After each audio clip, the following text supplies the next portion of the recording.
Welcome, Margaret Josephs, to the show.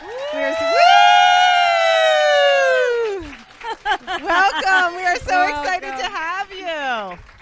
As we all know, Margaret Josephs is on the Real Housewives of New Jersey, but she is so much more. She is an entrepreneur, right?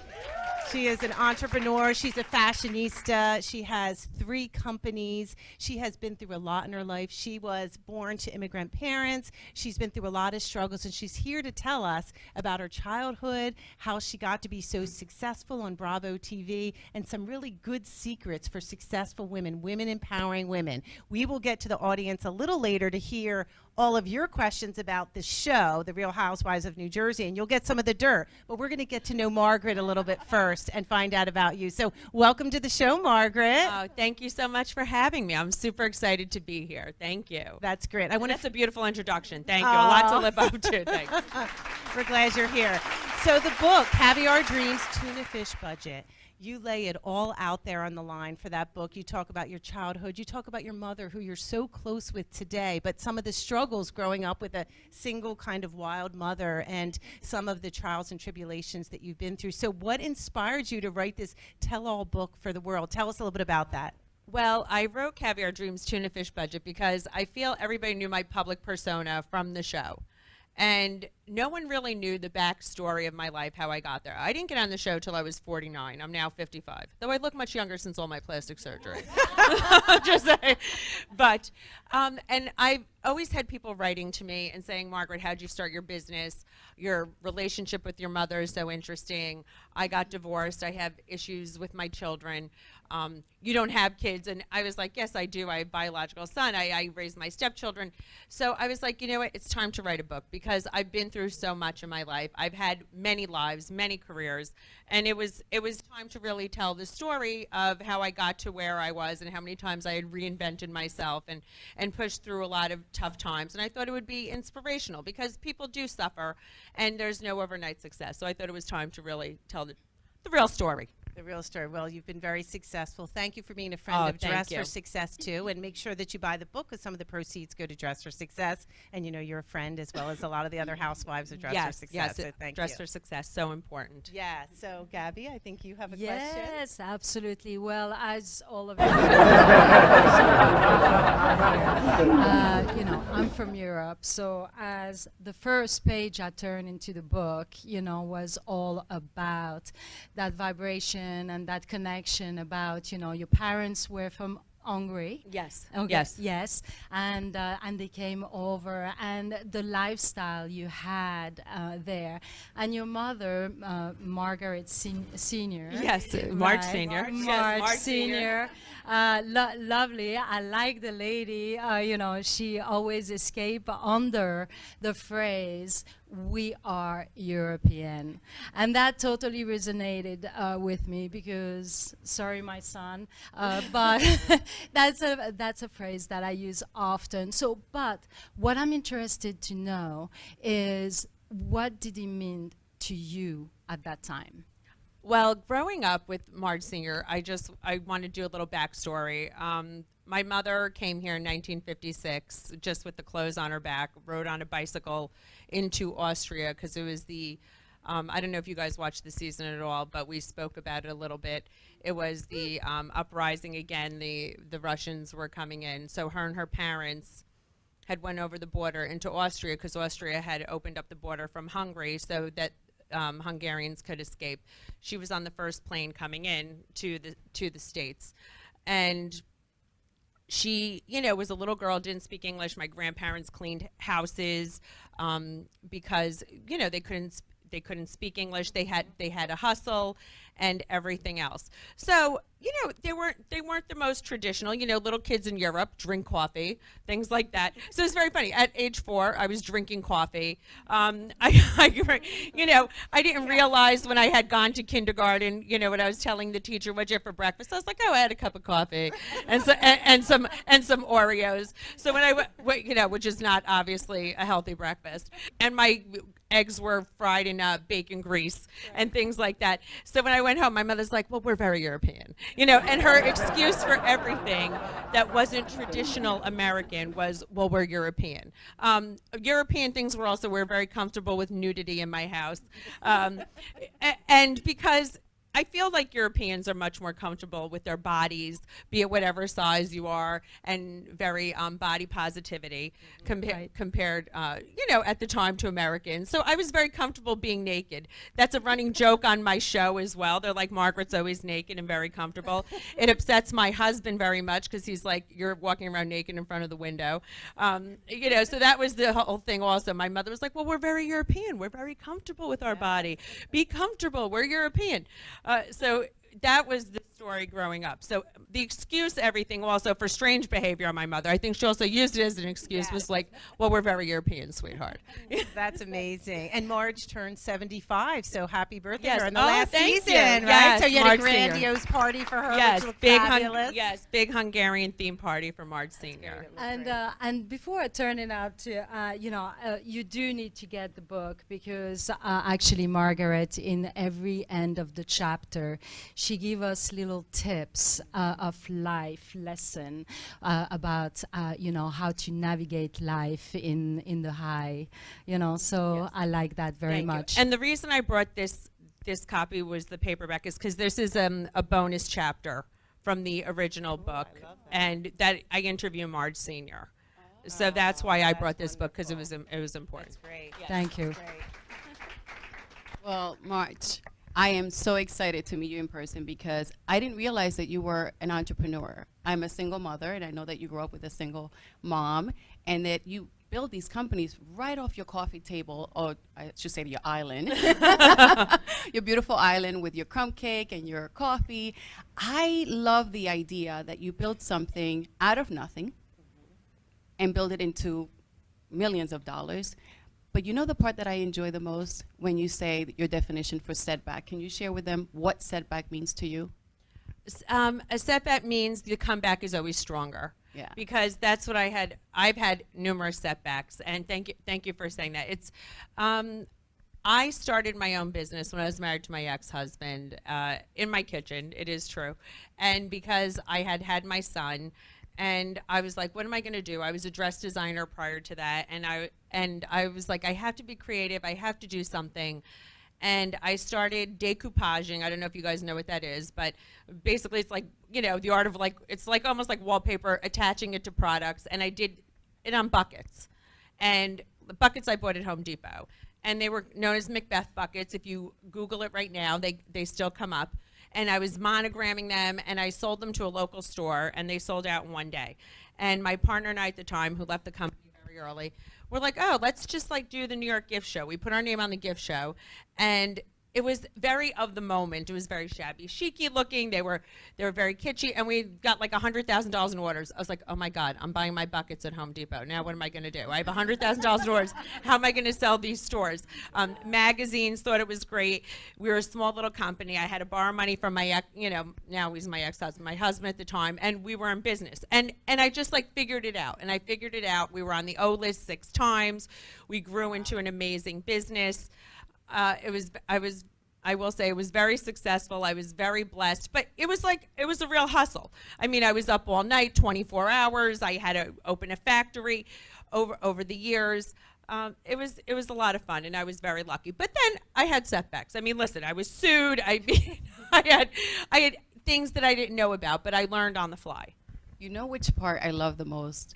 When you go to Isaac at the restaurant, when you're having lunch with your mom and Yes. you confront him. Can you share a little bit about that? Yes, at one point, there's a very funny story.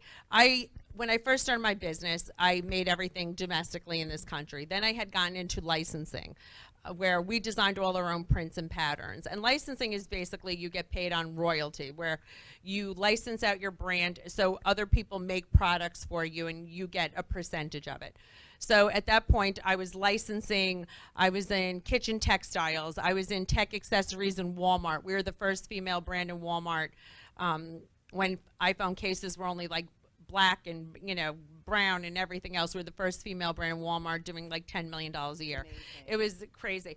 but I got involved with this other company that wanted to license with me, but one of the it's crazy. It was like a war. Another company that I was doing my tech brand with was like, well, I don't want you to do business with them. I was like, okay, I won't do it. Well, they got upset and sued me. P.S. froze my bank account. The lawsuit got very, very big, and I was hemorrhaging out money. And I had already gotten on the show, and I was having this horrible lawsuit, and I was like, this is going to bury me. And I ran into Isaac, this guy, in a restaurant with my mother, and I see he comes in with his wife. And I was like, I can't have any dealings with the attorneys. It's not settling. And my mother goes, go over there, Margaret. Just go over there. I go, Ma, he's with his wife. That sounds like And, Marge. you know, Marge said, go. I walk over there, you know, my high heels, I had my pigtails in. It was the summer, like my boobs were out. And he's like, you know, at the height of the table. And I go over to him and his wife, and I go, Isaac, I can't do this anymore. My mother's upset. He, like, gets nervous because he's like, what's she saying to me? My mother's upset. I confront him. And the wife's like, why do you know her mother? Who's this girl? Why are they upset? What's going on? I'm like, you know, you have to stop doing this. I can't sleep at night.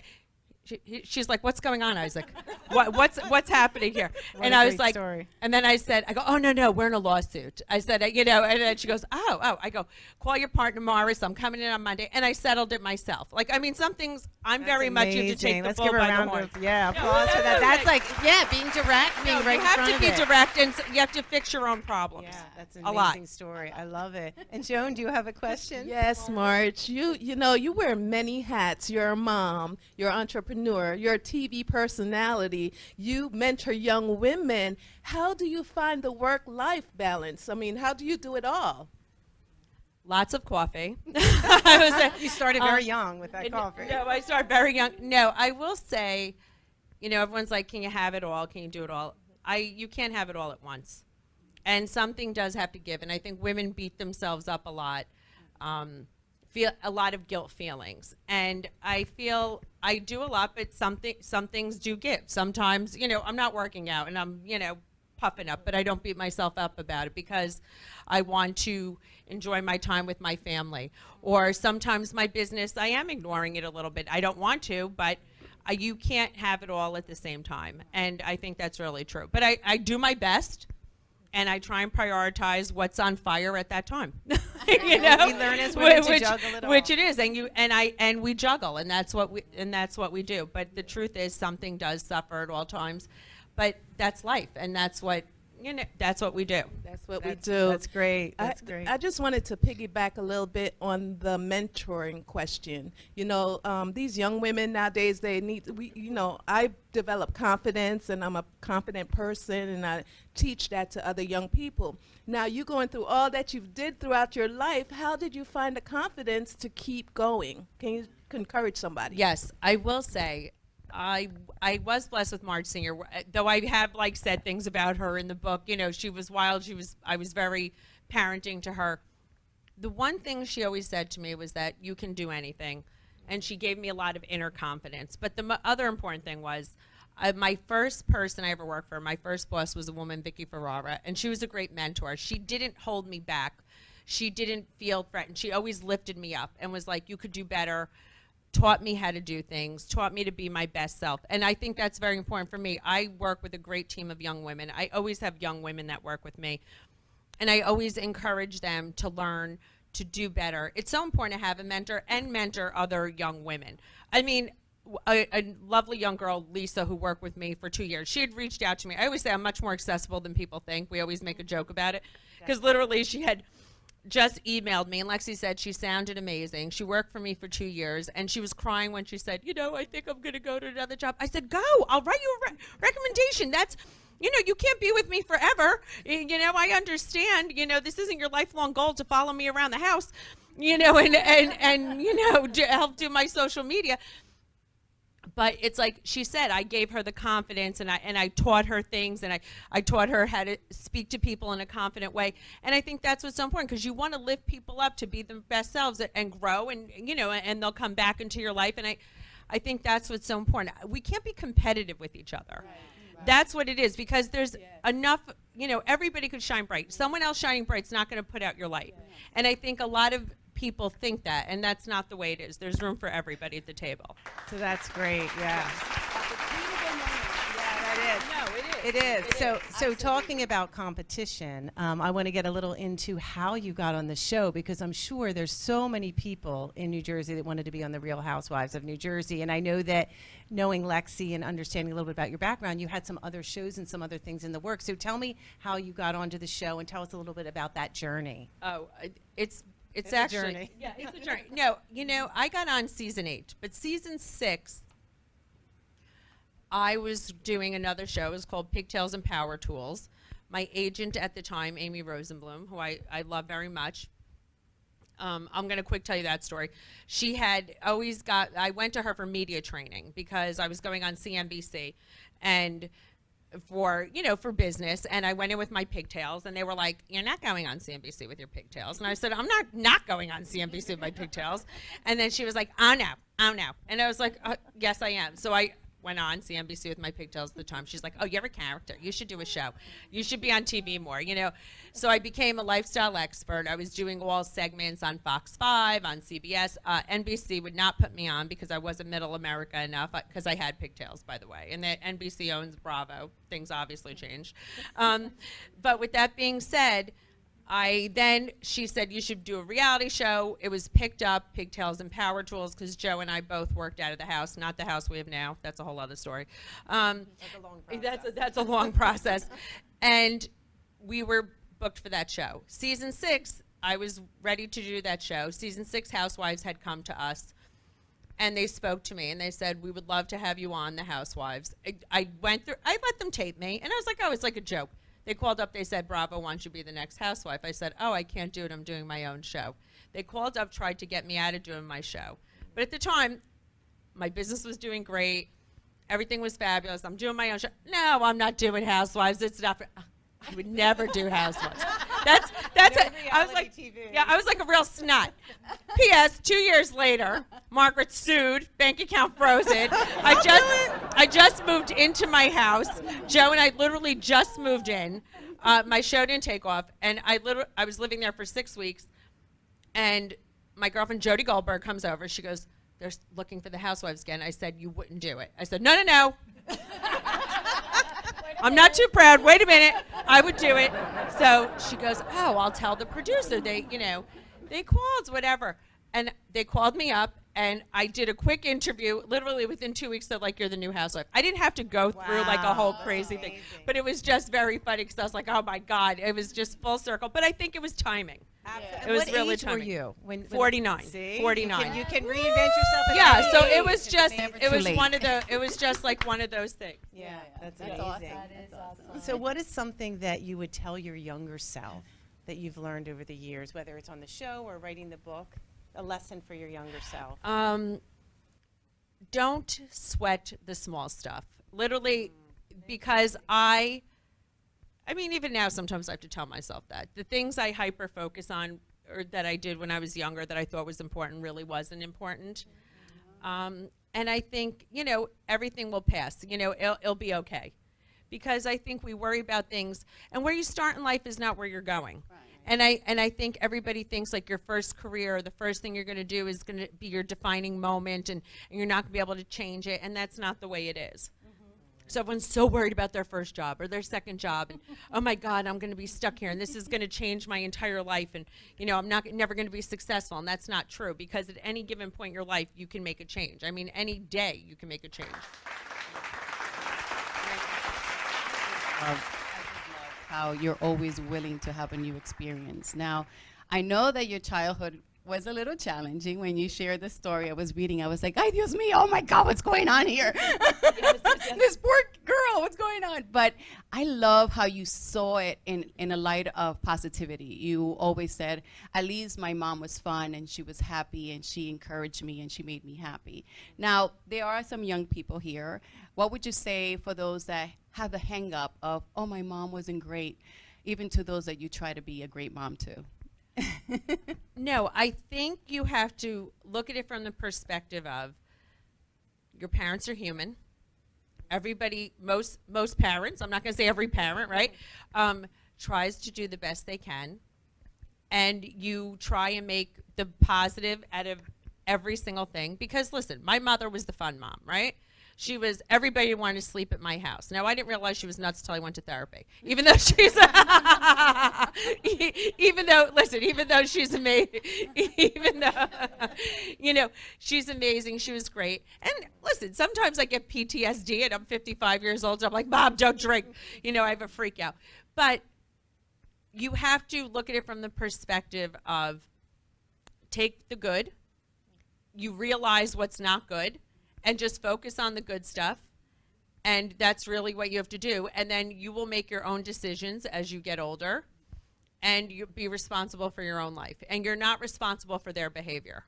And I think that's really what it is. And you're not responsible at all for anything that your parents do. I mean, that took me a long time to learn, FYI. It's a big lesson, definitely. It is a big lesson. I had a quick question. I'm sorry. Ken. Yeah, sure. You talked about your relationship with Beth and your ex-husband at the time. It's in the book, guys. You got to get a book. You gotta get the book. So, with that, do you think that if Jan wasn't in the way, you and Beth would still be friends and you would still be in business together? Beth was my first business partner from Macbeth. No, I don't. Even though Jan encouraged me to end my partnership with Beth, I think I felt bad about it, but he was correct in it. Because Beth and I had very different visions, and I think Jan saw that early on. And I am somebody who does see the positive in a lot of things, and I hold on to people. I don't lose people. I have people in my life like since kindergarten. I'm still friends with, so I think that would have been it. I would have loved to still be friends with her, but I think it was friends and business, FYI, also don't mix. Yeah. That's the other thing. Friends and money, friends and business, I've learned that also. I've learned it the hard way because I've done it numerous times. I tell myself I'm never doing that again, and then I do it again. All the time. Don't do that. But to follow that question, because all through the book, you really surround yourself with people that are part of your tapestry. Yes. And yes, and you say, friends and money doesn't mix, but really you take them under your wing, and they have been with you for a long time.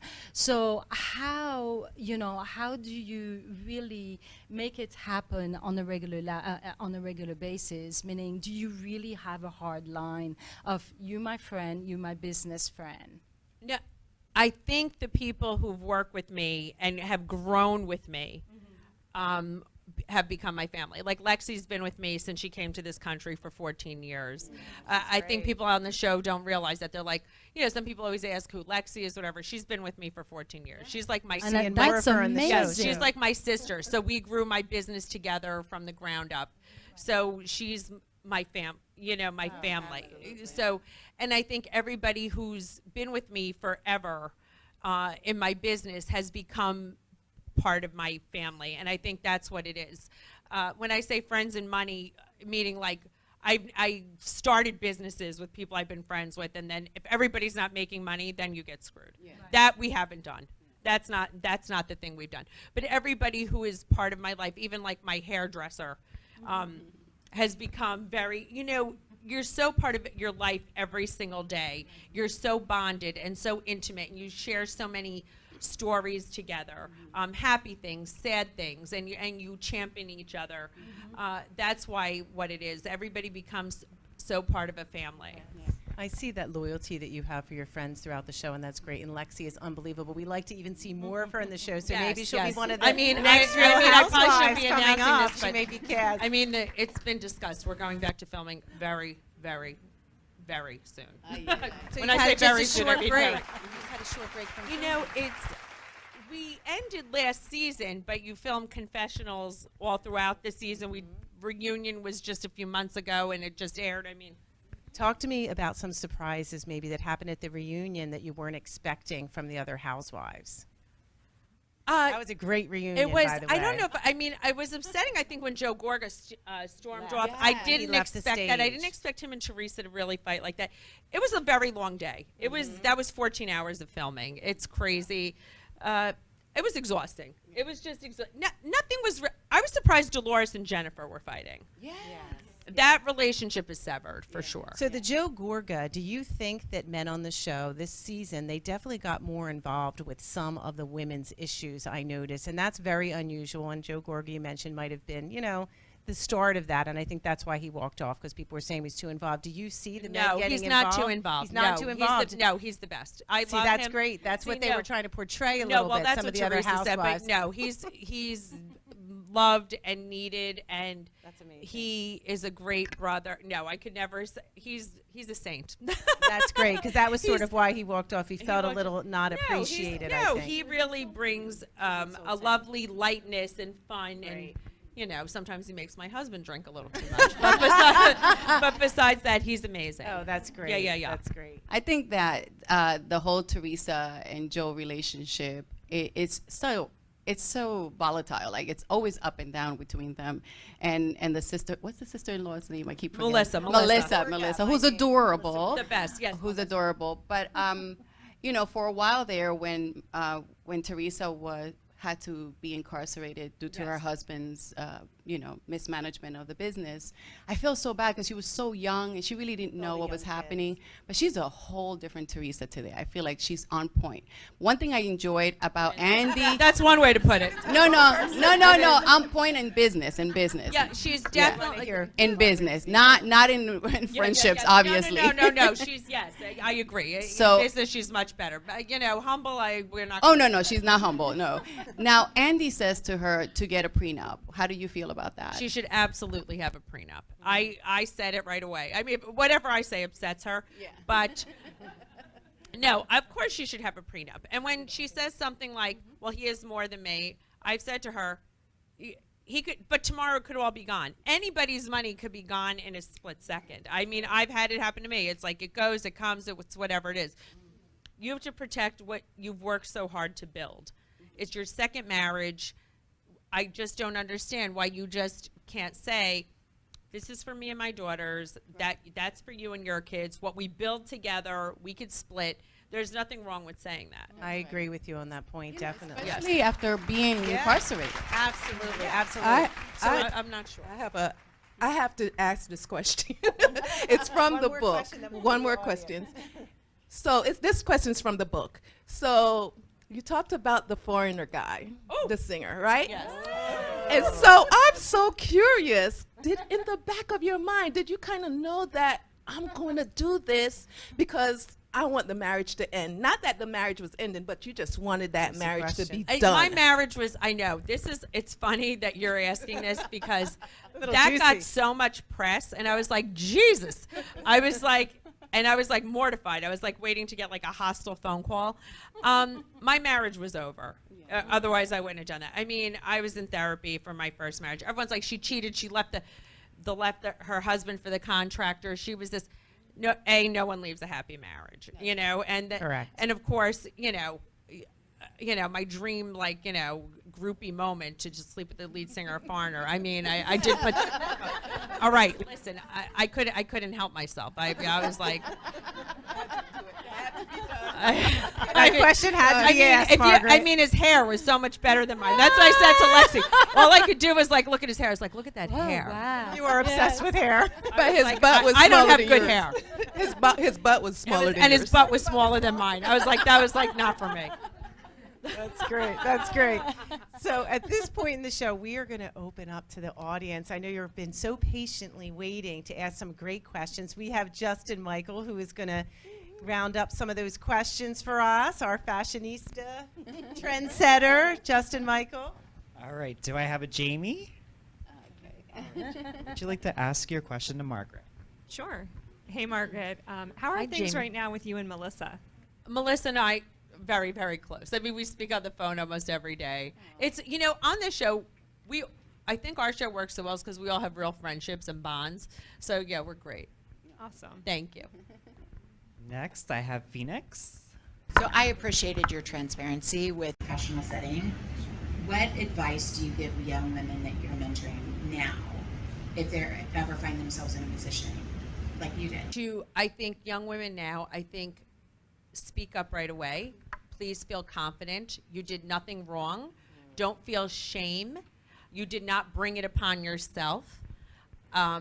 and to please feel comfortable, find someone you feel comfortable with, and say something as soon as you can. And I think that's what's important, because years ago, I hate to say it, it was so commonplace. If you said something to somebody, no one could care, and no one could care less. They would say, you're exaggerating. That's What true. did you do? You brought up years ago, is you brought upon yourself. What did you do? Or if What were you you went wearing? to your, what were you wearing? Or your next job, it was going to happen again. So it didn't even make a difference, unfortunately. And thank God we live in a different time that you can say something. People will take you seriously. It's not acceptable, and you know, people care, and your points are valid, and you should say something. I hear you.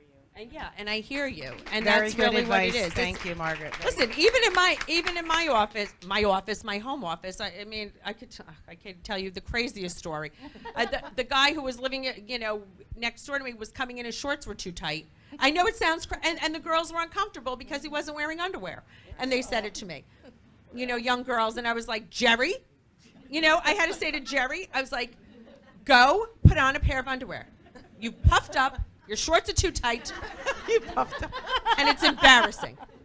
Stuck up for it's your true. girls. They felt uncomfortable. My girls, they felt comfortable enough, which made me happy that they said it to me. They were like, it's awkward. That is awesome. That they, and it made me happy that they could say it. Great question, Phoenix. I have Jess. Hi. Hi. Hi. Your dress. Oh, you look thank you. so Thank pretty. you. Thank you so much. The reunion can get a bit nasty. How much of it is real and how much of it is amped by the producers? And in general, how much of the show is reality? I hate to say this, it is all real. It's embarrassing to almost say it's all real. There's no amp by the producers at the reunion at all. Now, a producer never comes on the stage. I think everybody is so irritated from the entire season watching back what everybody says about you. Because I see it like literally when you see it, like a day before you see it. So you don't know what anybody's saying in their confessional. You don't know what's going on. So everybody's so agitated. By the time you get to reunion, you're in the worst mood possible. So that's not produced. Nothing's amped up during the season, but things naturally come out. And everybody is very sensitive. It's like a familiarity breeds contempt. We're all very different. And I think that's why everyone gets, listen, I'm going to just say, like this season, did I say that thing to Jennifer about her husband? Yes, I was very offended from I was upset about the year before how she diminished my sexual harassment, knowing well and good that her husband slept with a subordinate. And then it came out this year in the reunion, she also got the woman fired from the pharmaceutical company. I said it. And I was like, how could you say those things to me knowing all of this? So it was about her hypocrisy. I didn't care what happened with Bill, and that's the truth. It was about her. And I was waiting for a nice apology after all that. Never got, and I was like, you know what, and then I found out what she was doing with Jackie. So it was more about the hypocrisy. I was so disgusted by the whole situation, like so that blew up much bigger than I thought it would blow up, truthfully. So that was bad. I thought, we'd have an argument, we'd talk it out, and it'd be over and done with. Half a season. Teresa, I really was just like, address this stuff and it'll go away. Stuff's coming out every week, and her too. Yeah, you're trying to ruin my life. I'm not trying to ruin your life. I don't run the internet. So that blew up also. So you know what? Things happen, and I'm just always shocked the way someone else reacts. Yeah. That it goes on and on and on. It was very hypocritical knowing Yes. that background, and she knew that secret had been exposed. She knew about Bill. So Yeah. Well, it's not like people didn't know. Right. And so I was You like, didn't expose it. No, I didn't expose it, and then I was made out to be like Cruella de Vil of children, and because I don't talk about my children on the show, it was a rough season. I'll put it that So, way. but what happened after, like once you have put all that out there and you come out of the set, No, what? I mean, Out of the the reunion. women. Listen, fine. I went home. I was like, I said, I didn't think it was going to be. I felt bad because the way she reacted. I didn't think she was going to be so upset. My friends like Dolores, Jackie, Melissa, they're like, all right, we're all like, they were like, they knew about it already. They were like, all right, she'll be fine, and I was like, she'll bounce back. We'll discuss it. We'll talk it out. She'll see my point that she's a hypocrite. We'll work it. That's not what happened. No, True, no, that is true. It's not gonna happen. But the truth is, you said something really valid. She loses her job and he keeps on his nice I fancy said that life. on the reunion, and that's what I said. I was like, that's not acceptable, and everybody thinks that's okay. And it does take two people. I'm not saying infidelity is okay. I'm not saying it's okay. I'm not saying that. But it's not the woman's fault. And to make it out like, and that's what's happened to me my entire show.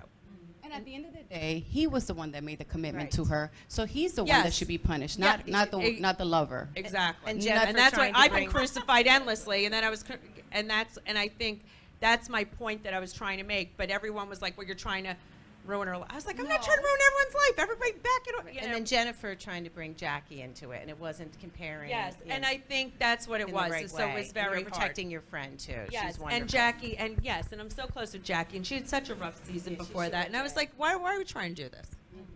Okay, back to Justin All Michael. right, Yes. next I have Sue. Hi, how are you? Hi, how are you? I'm just curious. I love your dress. Oh, again, thank just you. to say that. Oh, That's thank you. gorgeous. Thank so you. on that note, who would you say is your favorite designer and why? I'm going to give you high end, and I'm going to give you mid, and I'm going to give you low end. I'm going to Yes, give you the please, whole all of kit it. and caboodle. Very expensive Gucci. I love anything Gucci because it's great. Okay, then there's a company called Zimmerman who I just go crazy for. Then I live for Zara. Zara, you know why? They knock off everybody great. They're amazing. Mark Singer shops at Zara all the time. I find stuff there constantly. So it's like I wear everything. This is a company called Ghani. So I buy stuff expensive. I buy stuff inexpensive. I mix it all together because that's what works the best. That's right. Like that's like Definitely. real Thank stuff. And you. listen, you want the truth? Anybody could wear a really expensive outfit, right? It's about the mix. It is the It's mix. like when you could wear Zara and mix it with like a Gucci belt or something. That's like then you have real style that you can make it look good. Justin has the Gucci Wait, belt on. I have see a- I that, have a Justin, question. right there. He's Way a to go, fashion- Justin. fashion I have a trendsetter. question to Margaret. Talk about legging gate. That's what I call it. Which the one? leggings. Talk about Oh, the leggings. legging gate. Oh, so true. You know, they cut out part of that at the reunion. It was funny. Teresa has her leggings, the Love, Love, Love collection. And she said my butt looked jiggly. Now, I didn't get that upset when she said that and that my butt would look better in her leggings. I was like, I'm not wearing your leggings after you've like had a huge fight with me, and I'm going to support your brand, but also as a charity event. And my theory was we're not about someone else's brand when we're doing a charity. That's to me that was inappropriate. So I was like, no, I'm not caving. I was like, I I don't agree. care. You girls could cave. I'm not caving. Good. And I did feel that. So the fat shaming was part of it. After she fat shamed me at the dinner when she was like, Margaret never misses a meal, I was like, all right, that's enough. Not women already. empowering women. Yeah, at that's all. not, you know, this day and age, we don't do that. Yeah, I agree. Yeah, but, you know, Especially with but I don't miss a meal. That is true. right. Especially Oh, with you love eating, your food. I love, Yeah, I yeah. love You to love eat, your so, you food. know, I don't miss a meal. especially with eating disorder, which is And which Jackie we're going discussing through it on that. our show. That's, I know, not the swiftest move. Oh, Hello. Hi. hi. Oh, I did your post. So you always look so fabulous. Oh, thank you, Lucy. Do you have a glam squad or do you do it yourself? Lucy, I'm going to tell you the truth. It takes a village. I do. I have two people who come to do my makeup. George Miguel, one guy, George Miguel, and this woman, Marty Patrices. I alternate between the two of them. And I have one person who does my hair, Julius Michael. But I wear a lot of hair pieces because my hair looks like crap half the time but my hair's short like this, but this is like half a little hair piece. I slap it on. Everyone makes fun of me. So You never look like crap. thank you. No, meaning it's if you saw me in the morning, I look like Chicken Little. That's the running joke at the house. They're like Chicken Little woke up. My hair's sticking up. But I do have people come do my makeup often. I've gotten very lazy with doing my makeup because I have very bad ADD and then I get distracted. The girls yell at me. I'm putting my makeup on. I'm on the phone. I can't get out of the house. It's a great picture of you in the book, by the way. Which one? Oh, with my hair sticking straight. When I went to FIT, I used to have very punk rock hair. Punk rock with a little bit of mullet on the side too, right? It's Yes. great. I always had crazy hair.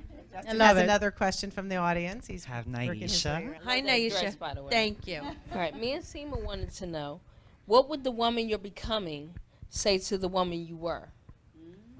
Oh, the woman I'm question, becoming, the woman I were. Also probably get a prenup. In my first marriage, I made mistakes. Protect yourself more. Think more of yourself, because that is true. Listen, and I love my ex-husband. He was over this morning. He had to pick up something. He's adorable. We're very close. But I'll tell you, I didn't have my name on my first house because he was 20 years older than me. He had lived there. I didn't do, you feel bad. For some reason, if someone old, he was older than me. He was like, Margaret, I'll always take care of you. You don't need your name on the house. You don't need this. What are you worried about? I never had bought my own car. I was 24. He was 44. I moved in with him and the 3 kids. He would go get my car. Do you know I never bought my own car until I moved into my house when I was 42 years old? It was crazy. I was like, I didn't even know how to buy a car. It was like insane. And you look couldn't where you are now. choose the I brand. I couldn't choose a car. It was like he would come home. Granted, listen, no one was running a benefit, but it was just a weird control thing. Do you know what I does mean? sound It was control. just like, I And felt very weird. it's so funny because in one hand, you're building up Macbeth and you are like, going up, and then, you're not looking into your backyard. Yes, and a lot of women do Very that. good And observation. it was just a weird thing. So when I still drive the same car that I bought myself. It's an old Range Rover. I have a weird attachment to it because that was the first car I ever bought. And I went and I moved out. And I went and bought my own car, and I paid cash for it, and I was like, I'm keeping that car, and I'm not getting rid of it. Isn't that crazy? Yeah. That's so cute. Have success on your own terms. I love that. That's I great. wanted to know, you talk about compartmentalizing things. So you go to work, and then you come home, and you know how to put them both in different compartments separately. How does that work? Because a lot of us come home with the work, we're at the computer till 9 o'clock. How do you do that? Because I know you said you wanted to remain happy, you wanted to take care of your family, that was your priority. So talk to us about doing that. Right, my office now is in my house. It is very hard. I watch Marge Senior does a very good job of compartmentalizing, and I think I learned it from her. And I will say, I don't know if it's a coping mechanism that I learned, but I think I had to do that a lot in my first marriage because I did work a lot. I had a tiny son. I would travel a lot for my business, but I knew when I got home, they were my priority. So I knew no matter what I had to do when I walked in that door, I had to shut off everything about my business. And I think I learned very quickly to do that.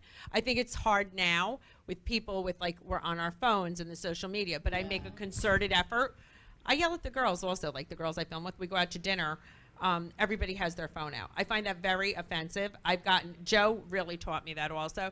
He's like, Margaret, put your phone away, put your phone away. So I find it's very important to try and remain present, whoever you're with at that moment, because it's insulting. Not to be. And I think it's like, people are like, with your kids. When I'm with my family and with my kids, I'm 100% with them. I'm not distracted. And I think it's very important, whoever you're with, you're not distracted. It's really about the quality of the time you're And with it them. doesn't take that much to just flip your phone down No, on the table. I put it in Nothing my that bag. I don't urgent. even want it on the table because then if, God forbid, it rings or something happens. That's a good I love the lesson. fact I had a stepfather I call my dad. He's Yes. rest in peace. I love how you love your kids, and you do mention that they were not your biological kids, but You every have time one kid. I have Yeah, one yeah, her- biological son who'll be 26. But the Yes. stepchildren, who she doesn't call stepchildren, she Yes. calls her own children. I love that relationship. It saddens me that there's one still not having a relationship with Yes, you. it's And- very sad. It's, again, and everyone always, it was funny, even Andy had said something just on the reunion, about the therapy. My kids, they were 8, 14, and 16 when I got married the first time. Met my ex-husband, and we had full custody of them. They're now, I can't even think, how old is Brett? I mentioned him because he was on the show with me. He's if I'm 55, he's 46. So one son's 46, one's 43, and one's 40, and then my son will be 26. So I really raised them since they were little. And we were all I always say our family was amazing, amazing. The best our marriage was tumultuous. So it was very hard. So by the time I got divorced and left with Joe, everybody was out of the house except our son together, who was 15. So I was very taken aback that our relationship became so strained because they weren't close with their biological mother. And it broke my heart. I couldn't believe it. So now things are better with my, thank God, with my middle stepson. Just my stepdaughter, my daughter, things are strained still. Joe has 2 children also. We're very, very close. That's why he flew today to Denver to see his daughter. And then his son's in a PhD program. So the redeeming thing is my son is very close with his brothers and sisters. Like the kids are all close, which That's makes me amazing. happy. And my kids are all happy and successful. But that was the hardest thing on me. And it's very, that is But they hard. were like, the feeling when you read the book is like, they were abandoned by their Yes, their biological mother, my mother. ex-husband, we had custody of the kids. They didn't see their mother. And I think by the time when we got divorced, I think it was an abandonment issue. There was other deep things there. Though I would never, move and leave my children under any circumstance. There was other things going on And there. you And I put a think lot of life time life in. is complicated. You put a lot of time into those kids, so No, I'm I sure, did. I'm And sure listen, that those relationships will come back just like many listen, others. I pray, I hope I do the right thing, and thank God one is a lot better. My son who lives in California, and then I'll be making my way out there. I have so a things are question. better. Yeah, sometimes relationships like that are surprising, and I'm sure that's all going to work out because you're a wonderful person. thank So I'm you. sure it's I going to mean, be listen, great. we And can we all learn from that. But is there somebody on the show that really surprised you that maybe in the beginning of the season you didn't think you were going to hit it off with, and you had some problems, and then they became a closer ally? Anybody that surprised you in any of the seasons And it- that you became closer with that you didn't see that in the beginning in their personality that you were going to really hit it off Dolores with is them? my best. Like she's really one of my best friends in the world. My first season, she was best friends with Siggy. Okay, I remember. And they don't Siggy, talk at yes. all. And I mean, I don't think anybody saw It's that all about the Dolores cake. and I would be we're beyond close. Like we had dinner the other night. We talk every day. Like she's one of my best friends. Oh, I love that And I think turnaround that story. is so funny because I don't think anybody saw that coming. That's great. And those relationships happen so much in life that something can happen and later you realize you see something so different in the person after time, and there's forgiveness and everything. Yes, so. and I think personality-wise, we are very similar. She's very charitable. We do a lot of charity work together. We have a very similar sense of humor. She's close with Frank. I'm actually very close with Jan, my ex-husband, though She he doesn't sure is, like to too, film. with her ex. Yeah, she's very close with Frank. Frank, he too doesn't like to close. film. So That's I great. think a lot of people didn't see that coming, but over the years, our friendship has really built a lot. I see that you both have great personalities and are Yeah, she's so a- funny. She's So a I doll, can see that and relationship. yeah, so she's Great. Well, I'm very Justin, lucky is to be there close any with more her. questions from I the have audience? Lisa. Hello. Hi. You are so gorgeous. Oh, you're so sweet. Thank And you. Thank you for being so authentic with us. It's been so real. Oh, thank you. Excuse me, I have allergies. Me too. I feel like I'm like. Oh, I hate it. So you did talk a lot about being an entrepreneur, and I feel like this may be redundant, but what is your proudest accomplishment as an entrepreneur? Ooh, I'm trying. That's a good one, Lisa. Think. I mean, probably still being in business, but no, I would say my proudest accomplishment, probably. Lexi, let's think. I mean, I feel like all my accomplishments, meaning like big and little. I mean, maybe being the first tech brand in Walmart, female tech brand, because at the time I didn't know it. This is embarrassing to admit. When I went into licensing, this is the way I'd pick my licenses. This is so ridiculous because I knew nothing about it. I would go. I was a small, relatively small company. I had Lexi, another woman, Janine, that worked with me. What did I know about tech accessories? I go into the company. I call up Lexi. I go, these guys are so good looking. I was like, I swear on my life, I go, they want to give us $15,000 just to sign the contract. Should I take it? They're like, are they cute? Yeah. What did I mean? Is that crazy? I mean, that's what I said. I was like, yeah, I was already, I was like, and she's like, yeah, take it. I was like, okay, what did I know? You know what I mean?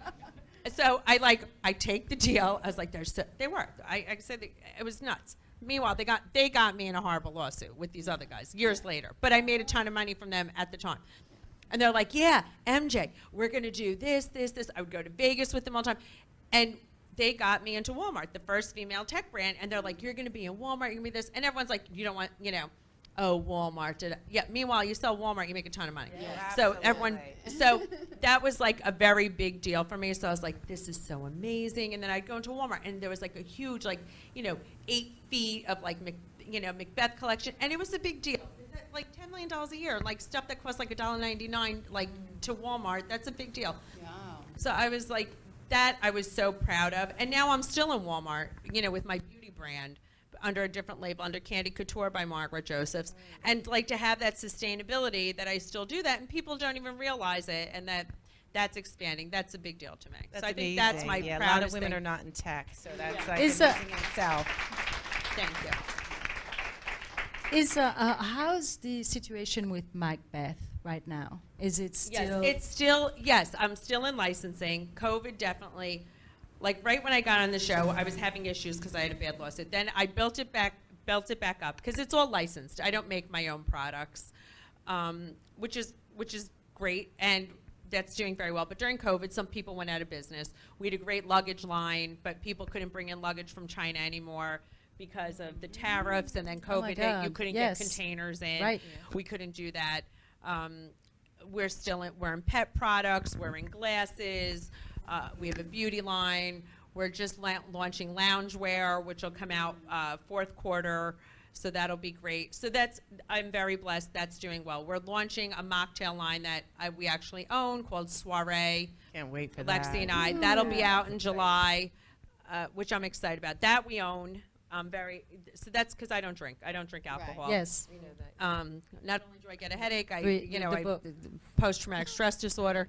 But I've been working on for over a year with Lexi. We put a lot into it. It's only 45 calories. It's very elevated taste.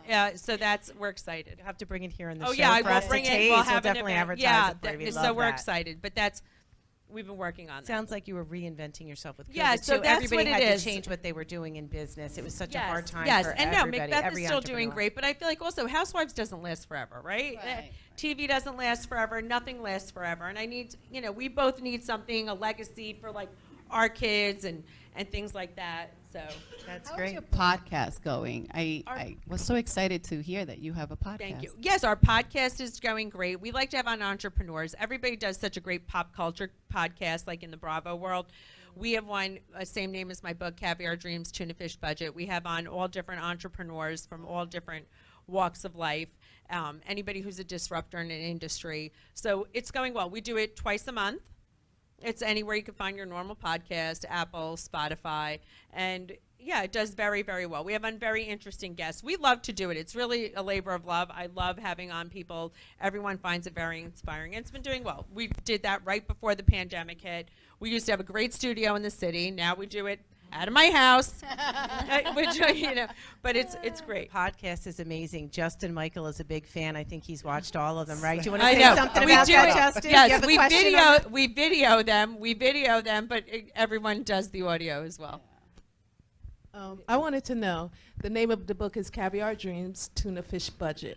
Now, growing up as a child, you always got what you wanted. You Yes. always got what you wanted, even coming all the way up to adulthood. So what does the title of that book mean to you? What does it mean? No, because I started my company that way, Caviar Dreams, Tuna Fish Budget, right? I always wanted something bigger. Same thing with my mother. Listen, I shared a bedroom with my mother, as a little infant, as a little girl. We only had a one-bedroom apartment because she was a single mom. She left my dad when she was 21. She had me when she was 20. She left my dad because he was abusive when she was 21. We shared a bedroom. But I never wanted anything. Marge Senior always made sure I had the best outfits, everything else. But it was always like, caviar dream, a tuna fish budget. We didn't have a lot, but I never knew we didn't have a lot.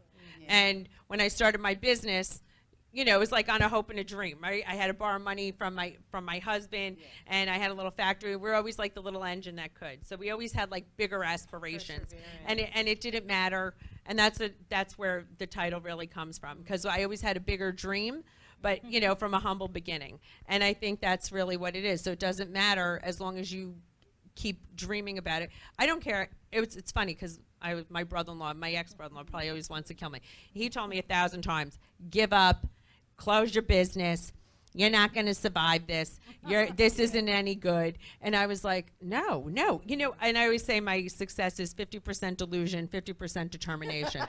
Because if you don't believe your own hype, no one else is going to believe it. If you don't feel like you're going to be successful, if you you have to get those negative thoughts out of your head. It is positivity, definitely confidence, and then perseverance. I mean, yes, like you said, you blossom later in life, and all of these great things are coming to you. No, it's absolutely it's true. It shows that we all can do this. We all have this opportunity. No, you really do. And then we have Justin Michael has another couple questions for us from the audience. I have one last one from Ruth. Ruth. Here's Ruth. So I'm going to say Servus Margit. Oh, Servus. Okay. So I never knew any of your Hungarian story until the reunion, right?